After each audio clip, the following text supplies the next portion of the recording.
sorry I was a bit late, but there's another 8-minute delay on the Metropolitan line. I won't say who's to blame for all that, of course. I'm also sorry I missed what Darren said, but I suspect I agreed with all of it, including closing the airport out in Newham.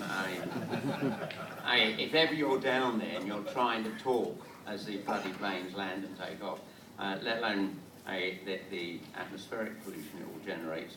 I think from where we're standing now, we look back at Rio. Let's be quite clear. It's not just that nothing positive came out of Rio in terms of changing the policies of governments.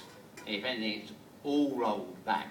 An awful lot of talk and very little political courage to actually drive through the changes that are required to be made.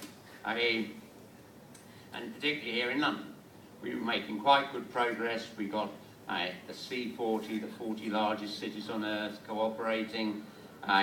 We'd set a target for reducing London's carbon emissions of 60% in 20 years, and easily achievable, and incredibly labour intensive, creating tens of thousands of jobs as you retrofitted all of our buildings, as you recast the way we process our waste, as you actually look at the whole range of things that we could have been doing, vastly labour intensive, and all of that came to a dead stop, and quite a bit of it has actually rolled back.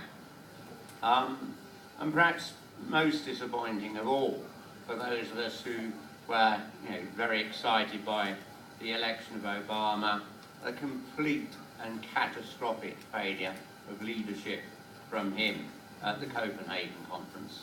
And now, if we're absolutely realistic about this, one or two of the smaller Scandinavian nations are doing some very good work on a whole range of things. But in terms of the global players, America is nowhere.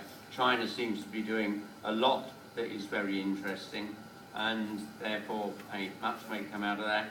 And I wonder to what extent is it possible to start to make major structural change in China, because you don't have politicians terrified they're going to lose the next election. And is that at the core of this? You start to talk about scaling back our level of consumption. You open yourself up to all the most appalling attacks about how this is going to diminish our quality of life. And the sort of negative campaigning that dominates almost everything that we now see in elections makes it incredibly easy for that to happen. If I won the election, was going to press ahead very rapidly with shifting away from the problems of pollution generated by many of our older vehicles, taking the low emission zone forward very rigorously. And I would have loved to have gone into the last election with a whole detailed plan for that, but you just knew. Immediately Boris Johnson would have been saying, Ken Livingstone's going to take away all your cars.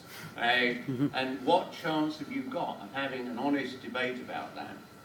When you look at the way in which the last election was a whole series of smears about me being a tax dodger, anti-Semite. Where was the level of debate, not just about the environment, which is more difficult to engage people on, but on simple things, trying to get the question of cutting the cost of transport, building good quality homes to rent. And it might very well be that one of the problems we've got to face is you've got to change people's hearts and minds outside of the election period, so they can withstand all that diversion and all the scares and the smears. Because in a sense we do have to change almost everything about the way our world is operating. We need, I think, to start to consider how we would restructure a human civilization so it is sustainable. Because even if we make massive progress on persuading people to curtail the rate of increase in the human population, still with the growth that we're locked into, as this 7 billion inevitably reaches 8, may reach 9, you can't possibly sustain the sort of corporate Western way of life, which is starting to spread to an awful lot of countries that don't have that level of consumption, is catastrophic. So we've got to look at challenging all those assumptions. The concept that we have to have growth in GDP. that somehow society is failing if its economy isn't always increasing in size.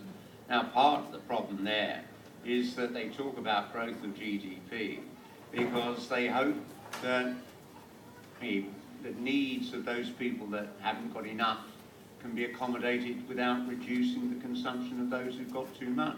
And it just can't happen. I mean, I've been struck, I'm 67 tomorrow, and people get saying, what do you want for your birthday? And I actually honestly say, I've got everything I need, you know. I've got lots of books to read. One of my neighbours has got Parkinson's, and so I'm having a great time reclaiming a garden that's turned into a sort of overgrown forest of bramble and trees. The time with friends. The weakness in our society is we allow what we get from our relationships with our friends and our family and our wider community to be pushed aside, and we measure our success in terms of what we own and possess. And if you actually look at, I've known some of the richest people in the world. Not many of them you want to spend a lot of time with, I have to say. But I remember Robert Maxwell. Robert Maxwell, multi-millionaire. In the end, he committed suicide, jumped off his luxury yacht, because he's about to be exposed. He's stolen his workers' pension fund. Here was a man worth, most probably in today's terms, hundreds of millions, but he was meeting billionaires. He wasn't as rich as Rupert Murdoch. And this isn't just a one-off. Conrad Black, I think, is still doing time, but his theft at the Daily Telegraph, empire control. Because once again, he was living the life of a multi-millionaire, but he couldn't be a billionaire, and he stole to supplement. There is never a point, once the target in your life is what you possess and what you own, there's never a point where you can get off, well, I've got it, I've achieved it. There's always someone who's going to have more, and therefore I think underlying the parties, what I call the left, we have to, I think, start to re-educate people about there is no future for humanity in that world. I actually think there is extinction for humanity by the end of this century if we can't change that way of thinking. This campaign that Murad touched on about how the Evening Standard's become, the propaganda sheet for another runway, another airport, whatever. The simple reality is half the people in Britain never get on a plane, and 10% of people take a majority of the flights. And the increase in usage of air travel is more and more people as well off as I am who can go and have 2 or 3 short-haul breaks as well as their main long-term holiday. And we've got to find ways of actually scaling that back, not giving into it. And I think one of the biggest struggles the environmental movement and parties of the left are going to have is to prevent that increase in airport capacity. If we want to see people able to make better contact with emerging economies like China and Brazil and so on, the thing to do is remove the landing slots from all the short-haul holiday flights that have been the main area of growth in our airport capacity. There is no need for any extra airport capacity for any existing Western nation. It's about reallocating resource so the air journeys being made are of more value than endless numbers of short-haul holiday flights. We've got to look at challenging the fact that, in a way that you really got to go back 100 years to, the predominance of corporate power in our society. It's quite remarkable now to step back and think of President Teddy Roosevelt, who took over because an assassin bumped off the president, and he had the good fortune to be vice president. And it was a Republican that took on the corporate power in America. And it was, as crude as anything we're seeing with Murdoch's empire is actually even worse. Members of the Senate, members of the Congress being bribed by corporations, the tax system restructured for their benefit. Effectively, America became completely a corporate state. And largely that was the case here in Britain. A small elite dominating corporations, dominating Parliament, many of them related to the royal family, nothing much changes. All of that has come back with a vengeance. A lot of that was rolled back in the 20th century. More open laws, more accountability, a redistribution of wealth and power. But virtually all of it's been rolled back over this last 30 years, starting with Thatcher and Reagan. And that's why that last mayoral election was so vicious. the absolute determination to make certain I wasn't going to be elected, because you would have had a voice there challenging a lot of this.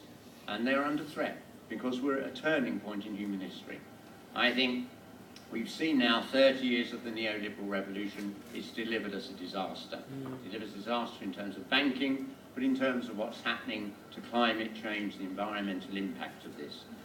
This is a point at which, if we are energetic enough and imaginative enough and persuasive enough, you can assemble the sort of coalition of progressive forces that in the 20th century rolled back corporate power, halved the inequalities of wealth, and this time, of course, overlaying the dimension of what we need to do to preserve our environment if we're to avoid catastrophic climate change by the middle of this century. There is everything to play for, but what it means is that 1/10 of 1% will have to give up power, will have to share that power, share that wealth more fairly, so each of us can have what we need, rather than what the advertising industry has persuaded us we want. There is everything to play for. There will be no leadership coming out of City Hall in all this, except from members of the Assembly. There will be nothing out of the Mayor's office. But we can't wait for that. It's what we do in our campaigns. Take on EDF and the other energy firms. Why aren't they insulating homes to the standard that would see a dramatic reduction in carbon emissions? We had our home insulated last year. You know, they turn up 4.5 inches of insulation on all the exterior walls, and it's amazing transformation. There should be a programme where the energy companies are funding this up front and claiming it back in terms of the saving from the cost of energy, that as your energy bill comes down, in the first couple of 2 or 3 years, you wouldn't get that. It'd be used to pay for the process of insulation that's being put in. What can we do to challenge Thames Water? Thames Water was under real pressure from me because I had blocked their desire for a desalination plant. The moment I lost 4 years ago, they were allowed to create their desalination plant. What a monstrous obscenity that something like 30% of all the water that they process at huge energy and carbon cost leaks away through the pipes they haven't repaired. They could have brought leakage down to 5% like the most advanced societies, no need for a desalination plant, and saving all the energy and carbon costs that comes from wasting 30% of the water that you're purifying. I think we need to start challenging those corporations and mobilising public opinion around what we can do, and nowhere is that going to be bigger than on the shift we need to see in transport. We need to be planning now for a massive increase in public transport usage. When I became mayor, we had 5,500 buses. By the time I left, we had 8. By now, the plan was we should have 9. I think we've got still 8,000, and no great plans for any real increase. The drive to shift people from their polluting cars into public transport is absolutely central to creating a sustainable city. All of this is there if we have the imagination and the energy to go out and do it.